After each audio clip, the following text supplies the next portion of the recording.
Welcome back जी। गुफ्तगू जारी है हमारी ट्रेड पॉलिसी के सबसे सर, क्योंकि वक्त आखिरी 12 मिनट क्विकली मैं चाहूंगा कि 4-4 मिनट ईच हमारे तमाम मेहमानों को मिले। सर बहुत से सेक्टर्स ओके, अब थोड़ा सा ना पॉजिटिव हो गया मैं ब्रेक के बाद। मैंने कहा चलेंगे अब अच्छी अच्छी बातें करें, एंड हमेशा पॉजिटिव होना चाहिए। Sectors to identify, gems and jewellery. Sir मुझे याद है जहांगीर तरीन साहब से बात होने का, यार इसमें $2-2.5 अरब की एक्सपोर्ट करते हैं सर। मुफ्त यहाँ से चीज़ें स्मगल हो रही हैं, वाया इंडिया जाती हैं, और सर वहाँ पे उनको तराश तरूश के वो जनाब पत्थर से हीरा निकाल लेते हैं। मैं हीरे से मेरा मतलब उस जेम को सही उसको जेम बना देते हैं। आपकी सिर्फ मार्बल एंड ग्रेनाइट की इंडस्ट्री ज़ाया हुए पड़ी, आपके काटने की मशीनें नहीं है सर, स्लैब सीधी बात है। आप ये वो जिनमें हमने कुछ नहीं, टेक्सटाइल के पीछे ही पड़े रहे हम लोग सर। उसके बाद सर आपकी valuation in terms of sea food products हम बात करते हैं, in terms of fruits and vegetables हम बात करते हैं, in terms of human resource की एक्सपोर्ट की हम बात करते हैं कि जी बंदे ट्रेन करो, भेजो बाहर, रेमिटेंसेस आएंगे, आपका ज़र मुबादला यहीं से तो आता है, जेन्युइन आता है। There are so many factors के सर मैं शुरू अगर हो जाऊँ तो मेरे ख्याल में प्रोग्राम के 12 मिनट ये निकल जाएंगे। मैं चाहता हूँ सर आप भी आइडेंटिफाई करें, पोटेंशियल डिफाइन करें, और ये चीज़ हम आगे लेकर चलें किस तरीके से। गुड गवर्नेंस आइडियल होगी जी, मैं कहता हूँ जी बेहतरीन गवर्नेंस इस मुल्क में आ गई, बिजली फ्री मिलना शुरू हो गई जी। पता चला कोई ऐसा सिस्टम आ गया यहाँ पे, राजा साहब भी ऐसी बिजली ले आए कि फ्री बिजली आनी शुरू हो गई, या कुछ आइडियल सिचुएशन होती है, law and order perfect, foreign direct investment की भरमार, एक्सपोर्ट के वेन्यूज क्या हैं, टारगेट मार्केट्स क्या हैं सर। देखिए जी, वैल्यू एडिशन के लिए आपने एग्जांपल दी, मैं अभी अब राइस की बात कर रहे थे। अब राइस की एक सिंपल सी एग्जांपल है कि एक आप राइस बेचते हैं लार्जर उसमें, एक आप राइस 1 किलो या 2 किलो का पैक बना के बेचते हैं, वो आपका पाकिस्तान, ये जो आप राइस बेचते हैं ये बाहर जाके कोई और लेबल लगाता है, इंडिया के ठप्पे लग रहे हैं सर, सीधी बात, बिल्कुल इंडियन। इसी राइस को अगर आप बासमती 1 किलो 2 किलो का पैकेट बना के, अब वो किस तरह क्या कर सकते हैं। मसलन अगर लेट्स अज्यूम बड़े वाले पैक पे 1% ड्यूटी है, इस पर आप 0.5% कर दें, हाफ कर दें, आपका सारा जो आपका जो मैन्युफैक्चरर है वो इसको वैल्यू एडिशन इधर करेगा, वो आपकी चीज बिकेगी, आपका एक ब्रांड इमेज, आपका नाम, कितनी किस्म के सीरियल्स बना सकते हैं, वो बन सकते हैं आप। ये वैल्यू एडिशन जो है ना, ये जिस चीज उसका देखिए तरीकाकार क्या हो सकता है कि गवर्नमेंट बैठ के अपने एक्सपोर्ट की जो कमोडिटीज हैं उनको टारगेट किया जाए, उनमें एक पूरी असेसमेंट हो कि जी कहाँ कहाँ वैल्यू एडिशन हो सकती है, उसमें जिस एरिया में हो सकती है उस एरिया में इंसेंटिव दिया जाए।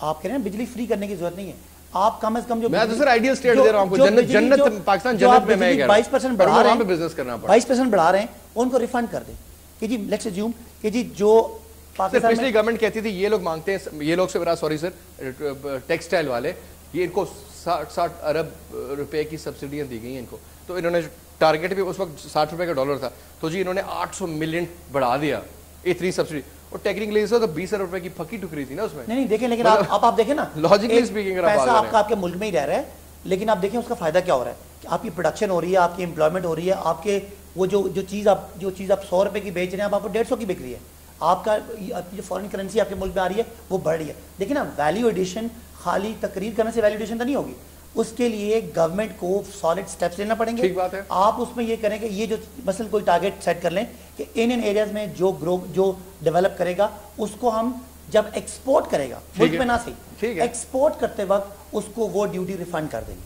देखिए ना, आप अपना रेवेन्यू लूज ना करें, मैक्सिमम ये करें कि आप एक्सपोर्ट करते वक्त उनको रिफंड कर दें वो ड्यूटी, और वैल्यू एडिशन जिन एरिया में हो सकती है, आपने जेम्स की बात की, आपने अदरवाइज जिन भी अक्रॉस द बोर्ड सर, आपकी हर जगह उनमें आप उसको करके, तो end of the day government अपना रेवेन्यू भी बचा सकती है और आपका जो फॉरेन करेंसी रिजर्व है उसको, अदरवाइज देखें अगर आप इस सर जब आपने बात की, आपने आप यू मोर एम्फसाइजिंग साकिब साहब on duties and like subsidies and revenue, और इस तरह सिर्फ वोकेशनल ट्रेनिंग पे अगर हम काम शुरू करते हैं, मैं तो आज से हम कहते हैं जी मैं मुझे PhD नहीं करानी किसी को, मैं कहता हूँ 6-6 महीने का बेसिक कोर्स, एक वेल्डर तगड़ा आपको मिल जाए सर, गाड़ी के सर ट्यूनिंग करवानी हो तो आप जी 2-4, मैं नाम नहीं लूंगा फिर वो ब्रांडिंग का हो जाता है चक्कर, लेके जाए वहाँ पे बिल लेके जाए, जब आपको 4 आपने गाड़ी के सीधे काम कराने, आप 15 से 20 हज़ार रुपये का बिल ठोक देते हैं, वही काम एक आम आप वर्कशॉप पे जाए, उससे बेहतर काम वो आपको 10 गुना कम कीमत पे करके देता है। हम क्यों ना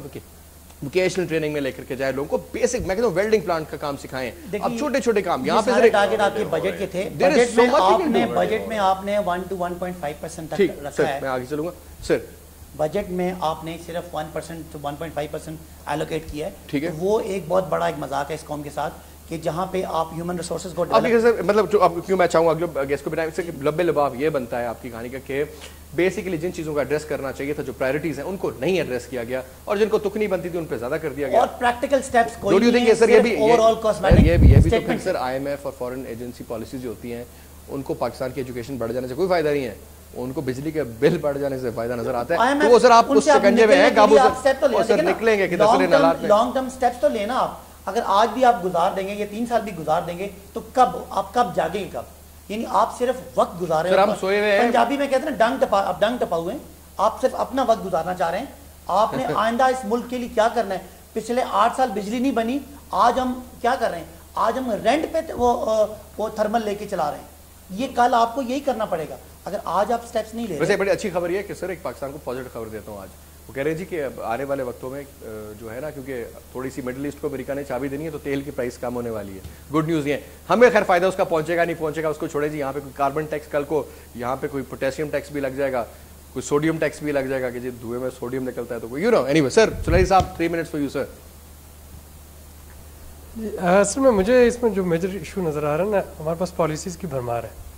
आपकी इंडस्ट्री पॉलिसी, आपकी एनर्जी पॉलिसी बनने जा रही है, आपकी लेबर पॉलिसी है, आपका ट्रेड पॉलिसी है, आपकी एनवायरनमेंट पॉलिसी है, अब एग्रीकल्चर पॉलिसी है। अब इन सारी पॉलिसीज का इंटीग्रेशन जो है, टेक्सटाइल पॉलिसी अभी अलग से आने वाली है, इम्प्लीमेंटेशन इज द इशू। ठीक है, अब इन सारी पॉलिसीज में से कोई भी ऐसी चीज़ है जिससे कि डिफर किया जा सके। मेरा ख्याल है जो भी चीज़ जिस पर भी इम्प्लीमेंट हो सके वो बड़ी अच्छी चीज़ें उसमें सब में कही जा रही होती हैं।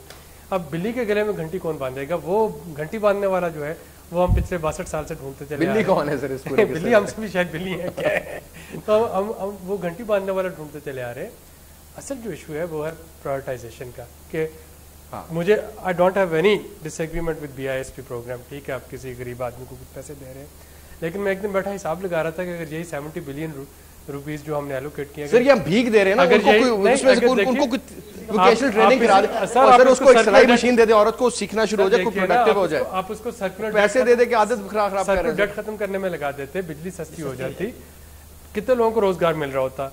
ये 2 रुपए की रोटी हम बांटने की कोशिश कर रहे हैं, आप सिर्फ उस पर फर्टिलाइजर पे सब्सिडी दे रहे थे। अब देखिए कि सर शौकत साहब होते हो कहते देखें आपके मुल्क में इतनी सस्ती टेलीफोन कॉल है, अमेरिका में ऐसा नहीं है। 2 रुपए की रोटी जो है